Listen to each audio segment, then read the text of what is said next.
आज हम ऑर्नामेंट के बारे में डिस्कस करेंगे। ऑर्नामेंट में कैसे वो लोग ऑर्नामेंट पहनते थे, क्या मेल और फीमेल दोनों पहनते थे। लास्ट लेक्चर में हमने डिस्कस किया था कि कैसे पॉटरी यूज़ होती थी, कौन सी पॉटरी यूज़ होती थी, कौन से फेज से पॉटरी स्टार्ट हुई थी, न्यूलिथिक चालकोलिथिक में पॉटरी का क्या इम्पोर्टेंस था, कैसे ग्लेज्ड पॉटरी डेवलप्ड हो गई थी। यहाँ पर क्या कहते हैं हड़प्पन सिविलाइजेशन में।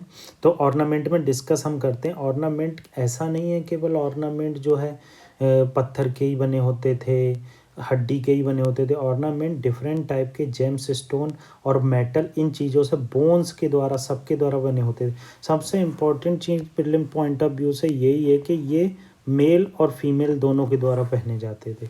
ये इम्पॉर्टेंट चीज़ है। दूसरी चीज़ें तो नहीं इम्पॉर्टेंट, क्योंकि इसमें नेकलेस का वर्ड यूज़ हुआ है, फिलेट्स वर्ड यूज़ हुआ, आर्मलेट या फिंगर रिंग, ये सारी चीज़ें मैन और वीमेन के द्वारा पहनी जाती थी। अब इसमें स्पेसिफिकली लिख दिया है ग्रिंडल, ईयरिंग, एंकलेट वीमेन के द्वारा। इतना स्पेसिफिक नहीं पूछेगा, मगर ये ज़रूर पूछेगा कि क्या मैन और वीमेन के द्वारा, दोनों के द्वारा पहने जाते थे ऑर्नामेंट। हाँ, तो दोनों के द्वारा ऑर्नामेंट पहने जाते थे। वीड्स, जो वीड्स यूज़ होते थे वो किसके बने होते थे, न कॉर्नेलियन, एमेथीस्ट, क्वार्ट्ज, स्टेटाइट, इन सब चीज़ों के बीड्स बने होते थे।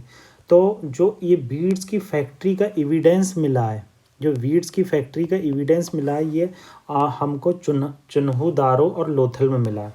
जैसा कि एग्जांपल वो, जैसा कि फिगर में दिखाया गया है, चुन्हु-दारो पाकिस्तान में स्थित है और लोथल गुजरात में स्थित है। ये देखो, चुन्हु-दारो पाकिस्तान में स्थित है, धोलावीरा ये गुजरात में है और लोथल में, और ये गुजरात में है और लोथल भी गुजरात में। ये काली बेंगल राजस्थान में है, हड़प्पा रिवर रावी के बगल में, इंदस के बगल में, मोहनजोदारो इंदस के राइट साइड में है। अगर हम देखेंगे तो हमने मैप भी यहाँ पर देख लिया।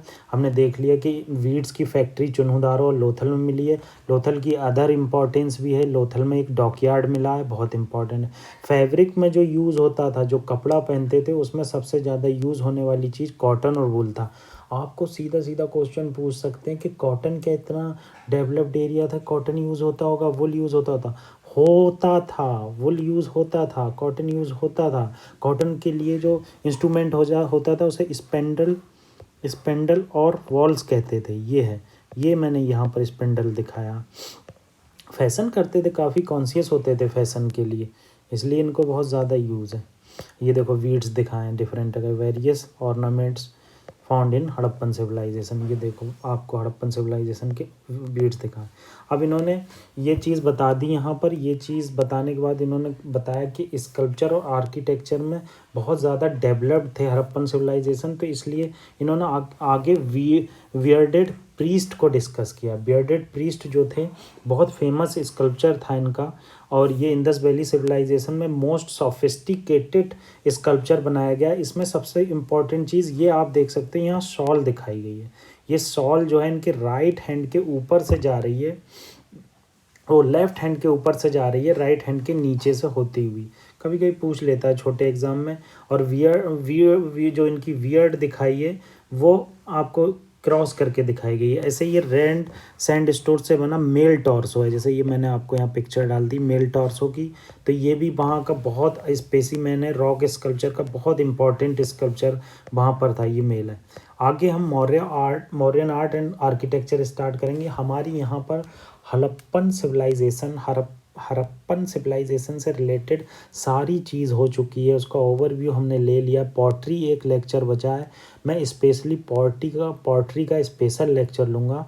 अभी तक जो हमने हड़प्पन सिविलाइजेशन से रिलेटेड डिस्कस किया है, आप उसे 2 की स्पीड से भी सुन सकते हैं यूट्यूब पे, और ईज़िली कवर कर सकते हैं। बहुत अच्छे से मैंने समझाया। अगर कोई कहीं कमी रह गई है तो मैं नेक्स्ट लेक्चर में उसको पूरा करूँगा। Thank you.